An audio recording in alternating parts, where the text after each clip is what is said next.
자, 기독교인으로서 산다는 것 마지막 시간입니다. 설교를 들어가기 전에 한 가지 얘기하는데, 자, 강동원 배우가 주연한 옛날에 전우치라는 영화가 있었습니다. 2009년에 상영한 영화입니다. 내용은 짧게 얘기하면 스승을 죽였다는 누명을 쓰고 도사 전우치는 그림에 봉인되었다가 2000년대 한 500년 후에 대한민국에 풀려나서 벌어지는 이야기입니다. 조선시대 사람인 전우치는 전혀 다른 시대의 사회를 둘러보면서 자신을 봉인해서 풀어진 사람들에게 이렇게 묻습니다. 여기 왕은 누구인가? 사람들이 이렇게 대답합니다. 여기 왕이 없습니다. 놀란 전우치는 이렇게 대답합니다. 왕이 없다는 게 말이 되는가? 웃기게 연출된 장면이고 간단한 대사지만 과거와 현대의 통념의 차이를 극명하게 보여주는 말입니다. 자, 조선시대가 마지막이었던 왕정시대가 끝나기 전까지 세상은 누군가의 것이었습니다. 세계에는 왕이 있었습니다. 그와 동시에 유럽은 하나님이, 그리고 아랍은 알라라는 신이 있었습니다. 세계는 신의 피조물이며 왕은 신의 대리자로서 세계를 다스렸습니다. 세계가 분명하게 누구에게 귀속되는지를 알 수 있는 시대였습니다. 이런 시대의 권력 다툼은 소수만의 이야기입니다. 세계 주인은 신이지만 종교는 그를 섬기는 성직자들이 관장했습니다. 종교를 손에 쥐는 시대가 손에 쥐는 자가 세계를 얻을 수 있으니 안타깝게도 성직자들은 권력을 놓고 싸웠습니다. 세속 사회도 마찬가지입니다. 왕권은 단 한 명의 것이지만 그 왕 위에 오르기 위해 왕족과 귀족인 사람들이 전쟁도 불사했습니다. 그러나 대다수 사람은 태어나면서 속한 계급 내에서 자기 삶을 그냥 충실히 살았습니다. 권력에 대한 욕망 자체가 허용되지 않았습니다. 세계를 차지하겠다는 생각이 뇌리에 떠오르지도 않았습니다. 그러나 현대는 다릅니다. 사람들은 민주사회를 이루었습니다. 적어도 법적으로는 모든 시민은 같은 권리를 가지고 있습니다. 기회는 누구에게나 균등하게 주어집니다. 귀족과 천민 같은 계급의 차이나 차별도 없습니다. 부에 따른 차이가 물론 있지만 대한민국 내에서는 모든 시민은 평등합니다. 원칙적으로는 그렇습니다. 여기서 재미난 게 하나 있습니다. 민주주의를 통해 모든 시민이 평등을 누리면서 욕망도 평등해졌습니다. 과거에는 계급에 따라 욕망의 한계가 있었습니다. 왕이 원하는 것과 천민이 원하는 것은 엄연히 다릅니다. 그러나 현대에는 비록 삶의 모습이 적은 재산 때문에 비천하다고 해도 우리는 무엇이든 꿈꿀 수 있고 무엇이든 원할 수 있습니다. 이 문장은 제가 만들었는데, 민주사회에서 모든 사람의 욕망은 평등하게 무한대입니다. 우리는 무엇이든 욕망할 수 있습니다. 어떤 의미에서 세계 정복도 꿈꿀 수 있습니다. 차고에서 사업을 시작하여 현재는 지구 전체를 위성으로 뒤덮여서 마치 국가 원수처럼 우주 사업을 하는 테슬라의 일론 머스크나, 물류 사업을 시작하여 현재는 인류의 생명 연장을 위한 연구와 실험까지 하는 아마존의 제프 베이조스는 현대사회의 한 개인이 능력이 있고 노력이 뒷받침되면 평범한 삶에서 세계의 꼭대기까지 갈 수 있다는 예가 됩니다. 누구나 할 수 있다는 말은 아니지만 그런 기회는 누구에게나 허락됩니다.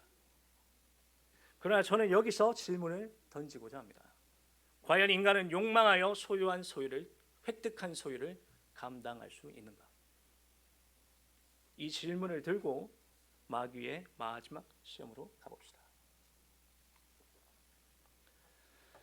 예수는 한 인간으로서 광야에서 시험 받으셨습니다. 교회는 예수 그리스도가 완벽한 하나님이자 완벽한 인간이라고 고백합니다. 그러면서도 인간으로서 사신 것을 잘 생각하지 않습니다. 제가 여러 번 강조하는 부분입니다. 그가 완벽한 인간이라는 진리를 진실하게 믿을 때만이 우리는 그의 고난 속에서 우리의 한계를 볼 수 있고 동시에 그 한계를 넘어설 수 있는 열쇠를 얻을 수 있습니다. 오늘 우리는 마귀의 마지막 유혹을 보고 있습니다. 마태복음에서는 이 시련이 마지막 세 번째로 기록되어 있으나 누가복음 4장에서는 두 번째로 기록된 것을 볼 때 유혹의 순서는 중요하지 않습니다.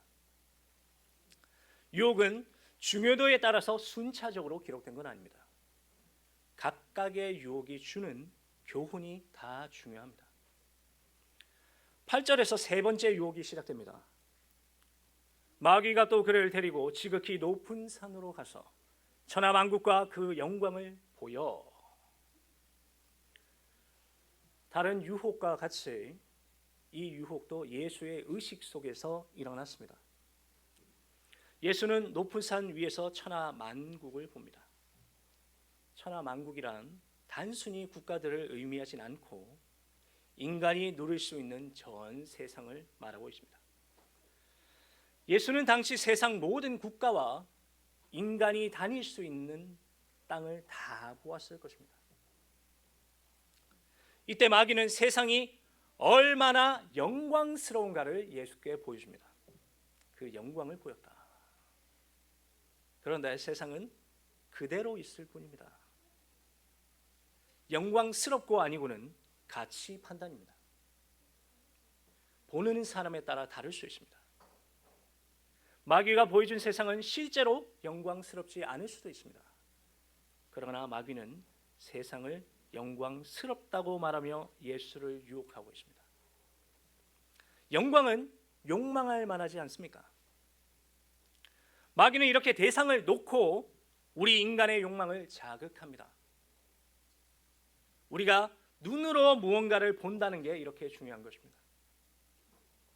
우리는 무언가를 있는 그대로 보지 않고 욕망의 대상으로 바라봅니다. 인간이 겪은 최초의 유혹도 똑같지 않습니까? 마귀는 뱀의 모습으로 하와에게 나타났습니다. 뱀은 하와에게 동산 중앙에 있는 나무 열매를 가리켰죠. 하와의 시선이 열매라는 대상에 떨어집니다. 고착됩니다. 그리고 뱀은 이렇게 말합니다. 창세기 3장 5절에 이르기를 너희가 그것을 먹는 날에는 너희 눈이 밝아져 하나님과 같이 되어 선악을 알 줄을 하나님이 아심이니라. 뱀은 하와에게 열매를 먹으면 하나님과 같이 될 수 있다 이렇게 꼬십니다. 욕망해서는 안 될 일이지만 그러니까 인간이 신이 되는 것만큼 위대한 게 어디 있겠습니까? 우리가 해서는 안 될 일이지만 그 말을 들은 하와는 동상 중앙에 있는 나무 열매를 예전과 다르게 보기 시작합니다. 하와 안에 대상을 향한 욕망이 솟아납니다. 하와는 열매를 따먹습니다. 그리고 죄를 범하게 됩니다. 그 결과는 뭡니까? 죽음이라는 형벌을 받았습니다. 골로새서의 말씀과 똑같습니다. 탐심은 우상 숭배다. 하나님은 우상 숭배를 가장 싫어하십니다. 그래서 십계명의 첫 번째 명령이 나 외에는 다른 신들을 네게 두지 말라라고 하신 것 아니겠습니까? 하나님을 바라고 다른 의미에서 욕망해야 될 인간이 하나님을 욕망해야 될 인간이 하나님이 만드신 피조물을 탐하고 집착하면 그것이 바로 우상 숭배가 됩니다. 하나님 외에 다른 것을 바라는 죄입니다. 그러므로 우리는 우리의 가치 판단에 신중할 필요가 있습니다. 어떤 대상을 두고 좋다, 나쁘다고 판단하는 것은 정상입니다. 그러나 마귀는 우리의 욕망을 휘저어서 좋아할 필요도 없는 것을 좋다고 생각하게 만듭니다. 우리가 원하는 것은 정말 우리에게 필요한 것인가? 우리에게 허락된 것인가? 그리고 그것을 가지면 좋은 결과가 올 것인가? 아담과 하와의 경우처럼 죽음에 이르는 죄를 짓는 것은 아닌가. 같은 마귀의 유혹을 다루는 누가복음 본문에서 마귀는 천하 만국과 그 영광을 두고 이렇게 덧붙여서 말합니다. 누가복음 4장 6절 후반부입니다. 내게 넘겨준 것이므로 내가 원하는 자에게 주노라. 이것이 마귀가 세상을 영광스럽다고 말하는 이유입니다. 세상은 마귀 자신의 것이다 이거죠.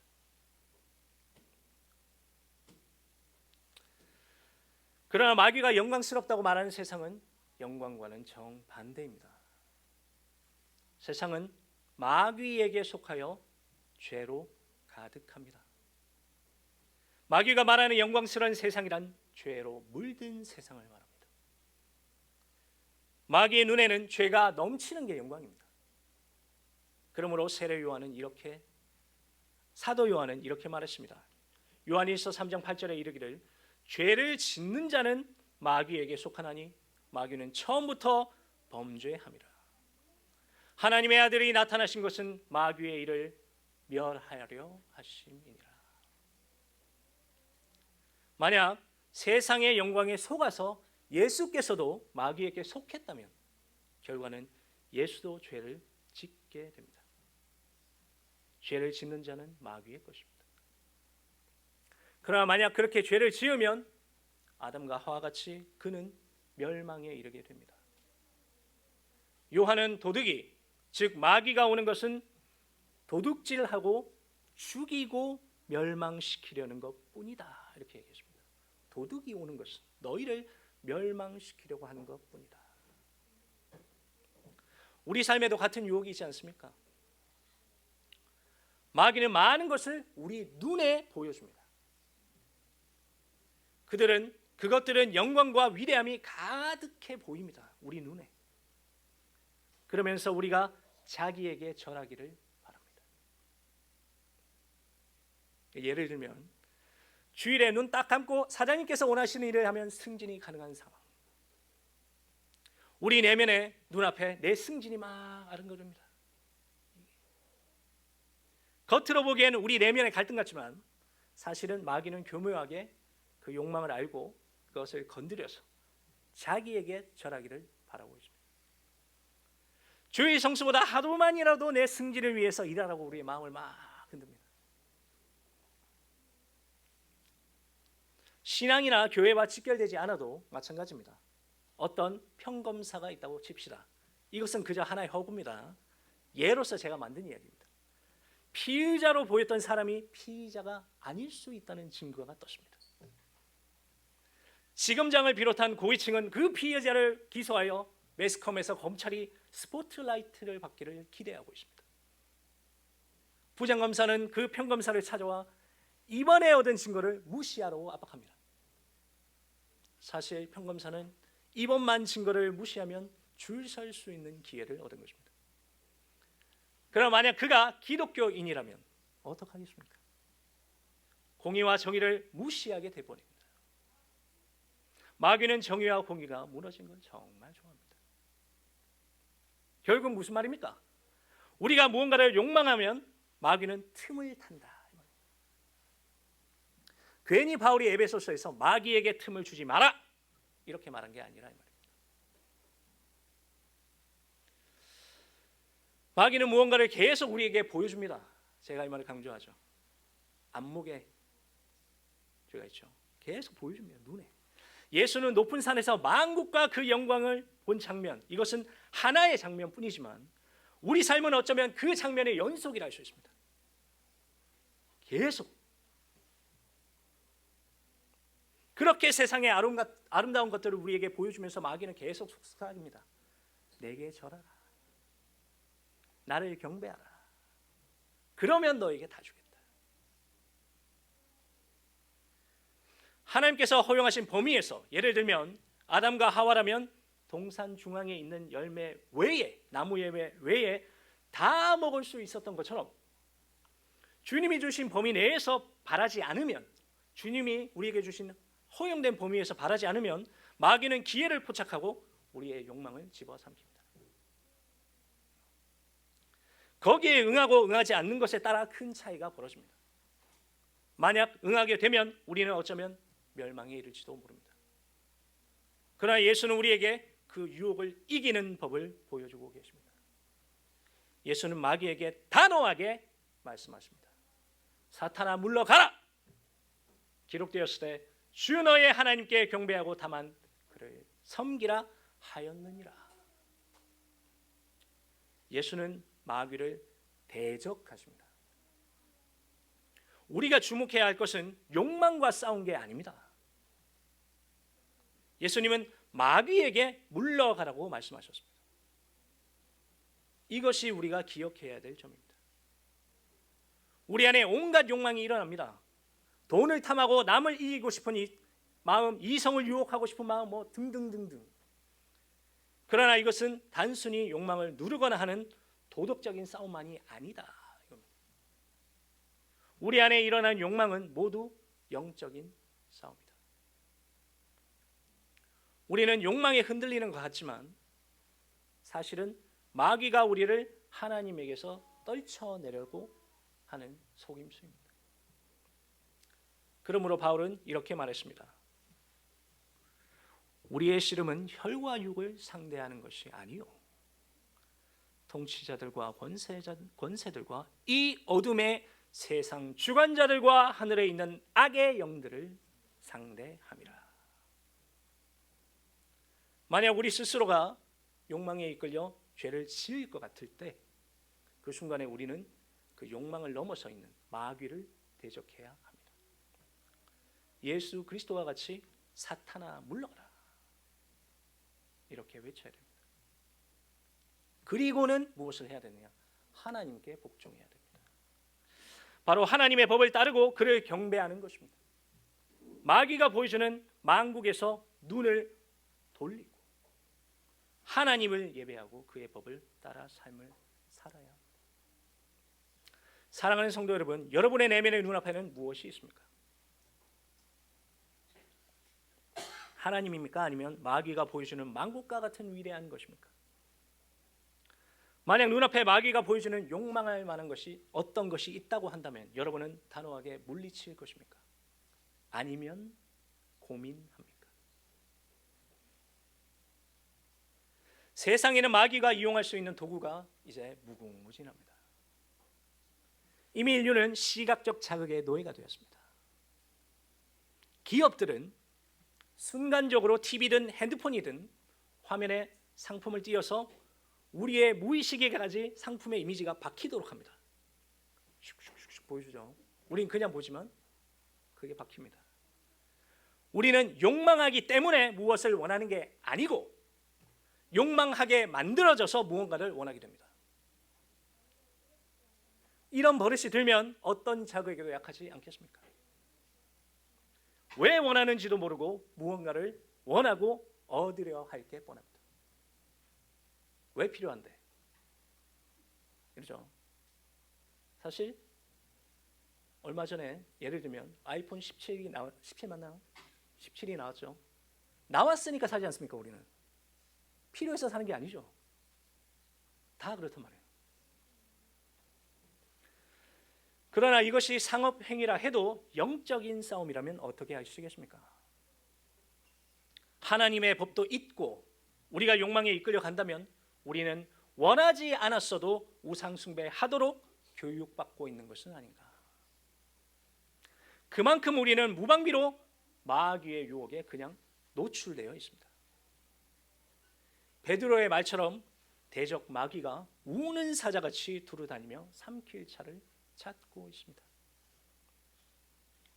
그러므로 기독교인은 욕망에서부터 세상과 구별되어야 합니다.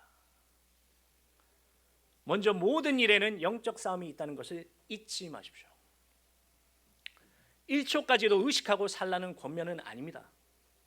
무심코 내가 무엇을 원하는지 혹은 어떤 것을 얻으려고 하든 우리가 하는 모든 것을 마귀가 이용하려 합니다. 이것을 잊지 말아야 됩니다. 그러니 우리는 우리의 의식을 깨어서 과연 나는 마귀에게 흔들리고 있는 사람은 아닌가 살펴볼 필요가 있습니다. 그리고 항상 내 안에 일어나는 욕망이라도 거기엔 마귀가 있음을 알고 내 욕망과 싸우기보다는 바로 마귀와 싸워야 합니다. 마귀를 대적하라. 마귀를 대적하는 방법은 달리 없습니다.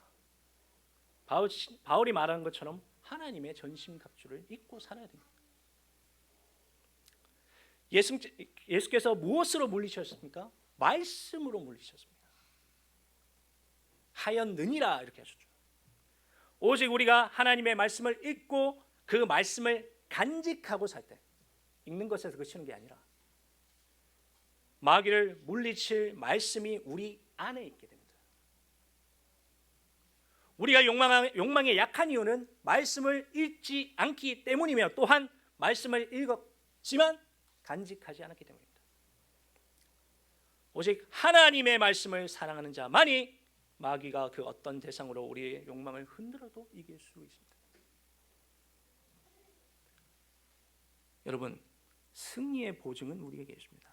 이미 그리스도께서 십자가 위에서 죄를 멸하셨다 하셨습니다. 승리는 그분의 것입니다. 또한 우리도 그를 믿으니 승리는 우리의 것입니다. 주의 말씀을 사랑합시다. 그래야 우리 안에 유혹을 이깁니다. 말씀으로 마귀의 유혹을 이기는 모두가 되기를 주의 이름으로